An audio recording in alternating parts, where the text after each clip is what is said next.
जय हिंद दोस्तों, आपका अपने YouTube channel PSW arts point में स्वागत है। आज मैं लेके आऊंगा आपके लिए एक और नई वीडियो, जिसमें आज हम जानेंगे भारत के महान्यायवादी से संबंधित चीजों के बारे में। ओके, तो अटॉर्नी जनरल ऑफ इंडिया जो भी है उनके बारे में पूरी डिटेल में जानने की कोशिश करेंगे। तो शुरू करते हैं। सबसे पहले अगर हम बात करें भारत के महान्यायवादी का जो प्रावधान है वो दिया गया है आर्टिकल 76। ओके, आर्टिकल 76 में भारत के महान्यायवादी के पद की व्यवस्था की गई है। वह देश का सर्वोच्च कानून अधिकारी होता है। अब नियुक्ति एवं कार्यकाल की अगर हम बात करें,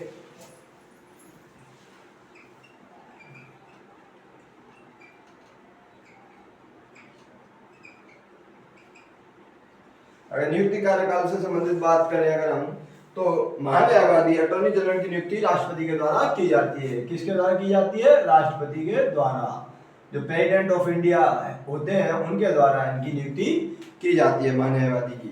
ओके, उसमें अपनी योग्यताओं का होना आवश्यक है, जो उच्चतम न्यायालय किसी न्यायाधीश की नियुक्ति के लिए होता है। जो भी उच्चतम न्यायालय के एक न्यायाधीश की नियुक्ति होती है वही योग्यताएं सेम इनके लिए रखी गई है।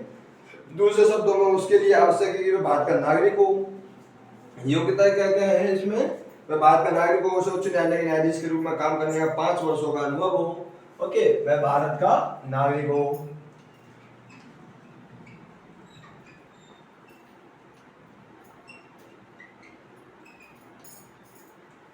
उसको क्या होना चाहिए? 5 वर्ष का अनुभव होना चाहिए। किसके रूप में? उच्च न्यायालय के न्यायाधीश के रूप में।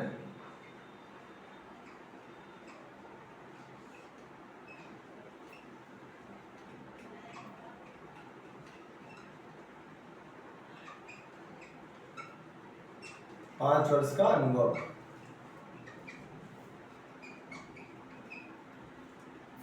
ओके, और बात करें अगर हम आगे, तो वकालत का 10 वर्षों का अनुभव हो उसे।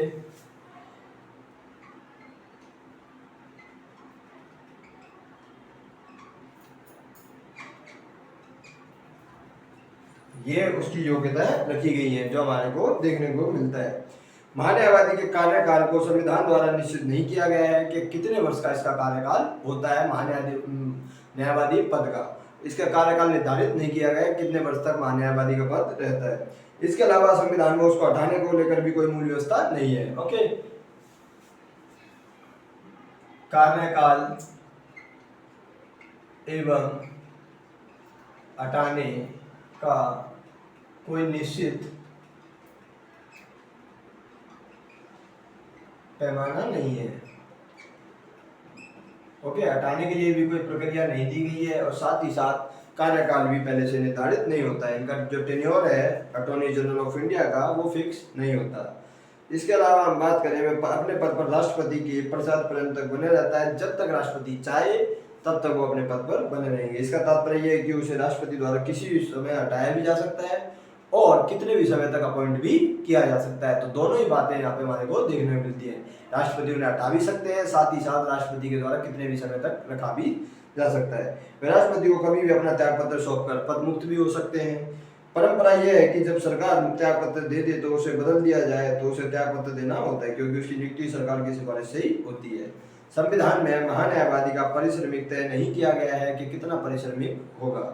उसे राष्ट्रपति द्वारा निर्धारित पारिश्रमिक मिलता है। जो भी राष्ट्रपति निर्धारित करे वो पारिश्रमिक उसे मिलता है। वेतन निश्चित नहीं होता, वेतन निश्चित ना होना। ओके, ये भी एक बात है कि वेतन निश्चित नहीं होता पहले से। अब अगर हम बात करें कार्य शक्तियों की,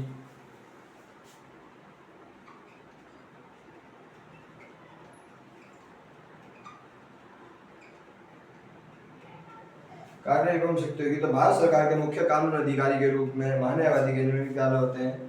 ओके, तो मुख्य कानून अधिकारी होता है हमारा मुख्य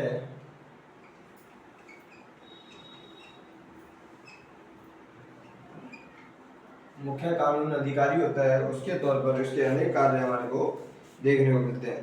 पहला है भारत सरकार को विधि संबंधी ऐसे विषयों पर सलाह देना जो राष्ट्रपति द्वारा सौंपे गए हों। पहला कार्य क्या है? विधि संबंधी सलाह देना।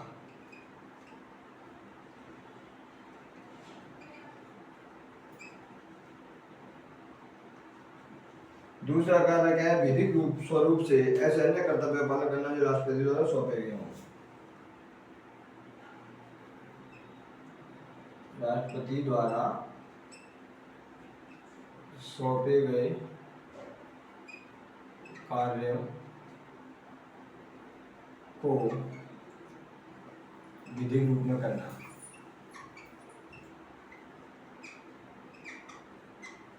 ओके।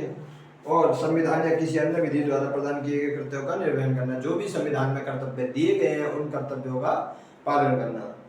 राष्ट्रपति महान्यायवादी को निम्नलिखित कार्य सौंपता है, जैसे भारत सरकार संबंधित मामलों को लेकर उच्चतम न्यायालय में भारत सरकार की ओर से पेश होना।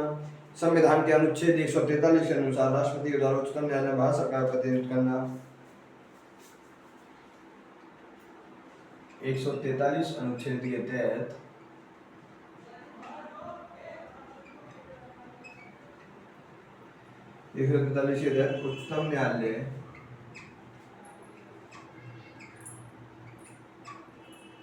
उच्चतम न्यायालय में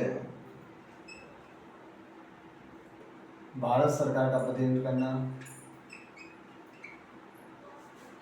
भारत सरकार का प्रतिनिधित्व करना।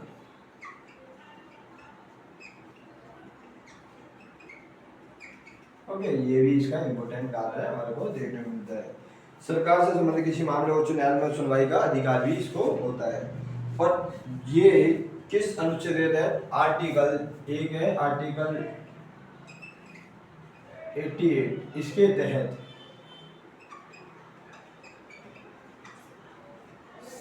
संसद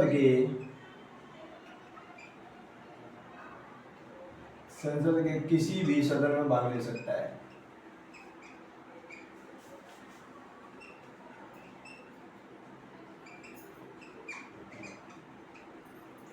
ओके, ये पूछ लिया जाता है आपसे कॉम्पिटिशन एग्जाम में कि आर्टिकल कौन सा है जिसके तहत संसद के किसी भी सदन में भाग ले सकता है महान्यायवादी, तो वह आर्टिकल 88। लेकिन भाग ले सकता है सिर्फ, वो कुछ भी बोल नहीं सकता।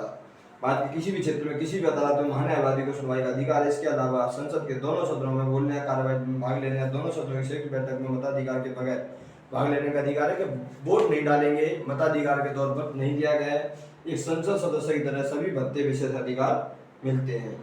ओके, और इसकी जो शक्तियां हैं महान्यायवादी की, आर्टिकल 105।